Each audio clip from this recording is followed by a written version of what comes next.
Selamat siang, jumpa lagi dengan Denok Ayu Novel. Bagaimana kabar sobat semua? Sebelum kita mulai cerita ini, ayo kita subscribe, like, komen, share dan nyalakan loncengnya untuk mendapatkan notifikasi terbaru ketika Mimin mengupload video barunya.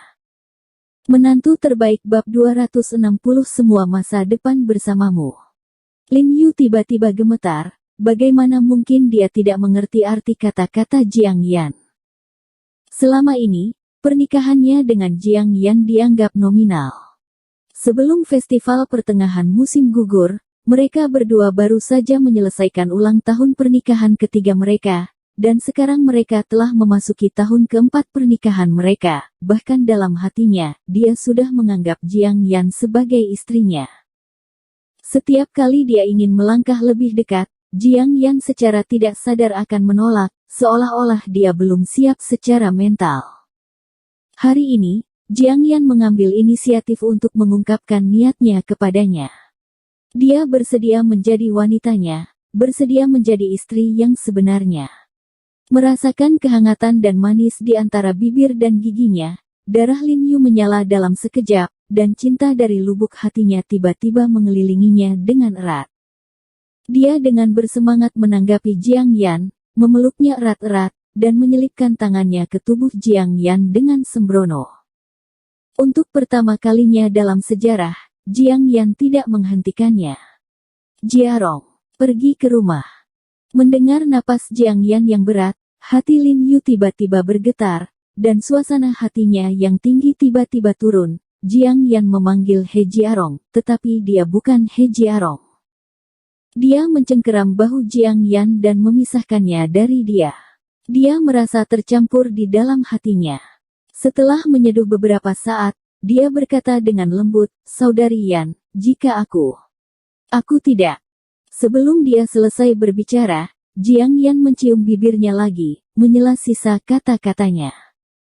Jiang Yan dengan lembut membelai wajahnya, menatapnya dengan mata lembut, dan berbisik, "Kamu adalah Jiarong. Jiarong di depanku, orang yang sangat kucintai di hatiku, kamu begitu nyata berdiri di depan mataku, aku sangat mencintaimu, itu sudah cukup." Dia adalah wanita yang cerdas, bagaimana mungkin dia tidak melihat kelainan He Jiarong, bagaimana mungkin dia tidak terkejut mengapa He Jiarong mengakui Qin Xiulan sebagai ibu baptis tanpa alasan, mengapa setiap kali dia melihat Ye Qingmei, yang tidak pernah dia kenal, matanya penuh dengan kelembutan. Dan mengapa sedih setiap kali semua orang menyebut Lin Yu. Dia tahu pasti ada alasan dia tidak bisa mengerti. Tetapi dia tidak ingin mengetahui semua ini, atau dia tidak berani mengetahui semua ini. Dia takut semuanya akan terungkap, He Jiarong di depannya bukan lagi miliknya. Faktanya, tidak peduli siapa dia, selama dia selalu bisa mencintainya dan tinggal bersamanya, itu sudah cukup. Ini semua keinginan borosnya. Lin Yu menatapnya dengan heran, seolah membaca sesuatu dari mata Jiang Yan. Apakah dia sudah menebak sesuatu? Ya, apa gunanya siapa dia? Lin Yu dan He Jiarong, bukankah mereka semua hanya nama kode? Selama Jiang Yan mencintai diri di depannya, itu sudah cukup. Apakah kamu bersedia menjadikan aku wanitamu? Jiang Yan mengepalkan tangannya erat-erat, dengan sedikit ketegangan di antara alis dan matanya. Kamu selalu menjadi wanitaku, dan akan selalu begitu. Lin Yu membungkuk dan mencium sisi pipinya, memeluknya, dan memasuki kamar tidur. Pembicara di rak buku tiba-tiba beralih ke Concerto of Love, Richard Clayderman. Anggun, bertahan lama, penuh kasih sayang, terkadang bersemangat, terkadang lambat, seperti Lin Yu dan Jiang Yan di rumah. Lin Yu, yang baru saja melewati urusan kepegawaian, pasti memiliki sedikit ketegangan dan kegembiraan menyentuh kulit putih dan halus Jiang Yan, seolah-olah menyentuh botol porselen yang berharga dan cantik, berhati-hati dan penuh kelembutan. Ketika kegembiraan berlalu, tubuhnya bergetar, otaknya menjadi kosong sesaat, dan perasaan indah yang tak terkatakan datang, dan dia tiba-tiba mencapai puncak kebahagiaan. Kemudian setelah dia melemparkan dirinya ke Jiang Yan dengan napas berat, dia memancarkan rasa kepuasan yang tak terbatas. Jiang Yan menghela nafas lega, rona merah di wajahnya surut, dan dengan lembut memeluknya. Akhirnya merasa nyaman, dia tidak akan pernah ingin menyingkirkannya selama sisa hidupnya. Apa yang kamu pikirkan? Jari ramping Jiang Yan yang dicat dengan cat kuku merah muda-muda membelai punggung Lin Yu dan berkata dengan lembut. Pikirkan tentang masa depan. Lin Yu tertawa pelan, semua masa depan di mana kamu berpartisipasi. Saya melakukan apa yang Anda pikirkan. Senyum cerah muncul di wajah Jiang Yan, seperti bunga musim semi. Ini adalah pertama kalinya dia tersenyum begitu bahagia, dan itu juga pertama kalinya dia tersenyum begitu bahagia. Keesokan harinya Jiang Yan meminta hari libur, karena dia sangat lelah tadi malam untuk mengusirnya, dan dia tidak bisa memikirkan tubuh Lin Yu yang tampaknya kurus mengandung energi penuh seperti itu. Lin Yu bangun untuk mandi, memakai pakaian, dan turun ke bawah. Chen Jun sudah menunggu di bawah. Mayor He. Chen Jun memberi hormat dan berlari ke mobil dan membukakan pintu untuk Lin Yu. Kamu terlalu sopan, aku bisa melakukannya sendiri. Lin Yu tersenyum. Seharusnya begitu. Chen Jun menunggu Lin Yu masuk ke dalam mobil sebelum masuk ke dalam mobil. Beberapa pabrik farmasi yang dicari Chen Jun memiliki skala yang relatif besar dan peralatan yang relatif baru, yang jelas semuanya adalah pabrik farmasi yang baru didirikan, dan semuanya merupakan cabang dari perusahaan farmasi besar, dan terjamin dalam semua aspek. Lagi pula, membangun pabrik sendiri membutuhkan terlalu banyak waktu, sehingga Departemen Quartermaster memutuskan untuk langsung membeli pabrik farmasi yang sudah jadi, sehingga salep penghasil otot yang ditemukan oleh Lin Yu dapat segera diproduksi. Begitu saya mendengar bahwa itu adalah akuisisi militer, perusahaan farmasi besar secara aktif menjualnya, dan harganya sangat rendah. Meski menderita kerugian, mereka banyak menjual wajah militer. Dari keuntungan jangka panjang, itu jauh lebih hemat biaya. Jadi tidak peduli pabrik farmasi besar mana yang dikunjungi Lin Yu, manajernya secara pribadi menerimanya. Dia terus menjelaskan kepadanya keuntungan dari pabrik farmasi miliknya, dan ingin segera menyerahkan pabrik farmasi tersebut ke tangan Lin Yu. Kapten Chen, apakah pabrik ini terlalu besar? Lin Yu ketakutan ketika melihatnya, haruskah dia memilih pabrik farmasi dengan area yang begitu luas? Tidak besar. Kata Direktur Lu, jika kamu terlalu kecil, kita bisa mencari yang lebih besar. Chen Jun berkata dengan hormat. Kali ini proyek tersebut terlalu penting, militer sangat mementingkannya, dan bersedia mengeluarkan lebih banyak uang untuk itu. Tidak perlu, timbangan ini sudah cukup. Lin Yu melambaikan tangannya dengan cepat, dan akhirnya memilih pabrik farmasi dengan peralatan terbaru dan transportasi paling nyaman.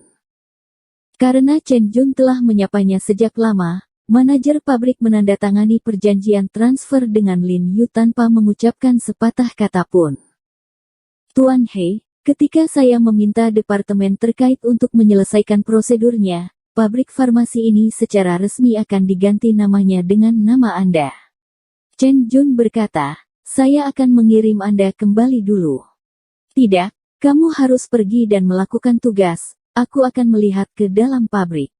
Lin Yu memberi isyarat agar dia pergi dulu. Oke, kalau begitu perhatikan keselamatannya. Chen Jun tidak memaksa, berbalik dan pergi dulu. Pergilah, Tuan He, saya akan membawa Anda ke Departemen Material. Jika tentara membutuhkannya, kami dapat menyimpan semua material. Manajer pabrik yang gemuk itu berkata dengan ramah. Tentara. Lin Yu mengerutkan kening. Lihat mulutku. Direktur gemuk itu dengan cepat menepuk mulutnya dan berkata, kamu, itu yang kamu butuhkan.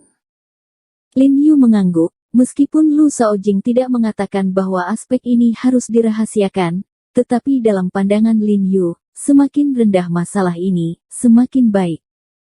Direktur Wang, kenapa kamu tidak ada di kantor? He Jiarong. Pada saat ini, dua sosok di kejauhan berjalan menuju sisi ini, Ternyata adalah Wan Weiyun dan Wan Xiaochuan dan putranya. Mereka sedikit terkejut ketika melihat Lin Yu. Oh, Tuan Wan, saya baru saja sibuk, dan saya lupa membuat janji dengan 2 orang. Direktur Wang buru-buru meminta maaf, obat Anda sudah diproduksi, jadi saya akan memasukkannya ke dalam truk hari ini. He Jiarong, kenapa kamu di sini? Wan Xiaochuan tidak menjawab Direktur Wang, mengerutkan kening dan menatap Lin Yu. Kamu peduli padaku, bukan di sini. Lin Yu berkata dengan ringan, kenapa, kamu masih membeli obat barat di Qianzitang? Warna kulit Wan Xiaochuan sedikit berubah, seolah-olah dia tidak ingin terlibat lebih jauh tentang topik ini, dan berkata, kamu tidak perlu khawatir tentang ini. He Jiarong, kamu datang tepat. Aku ingin membicarakan sesuatu denganmu. Kudengar huisentangmu ditutup. Wan Weiyun mengangkat kepalanya dan mengangkat alisnya, ekspresinya penuh kemenangan.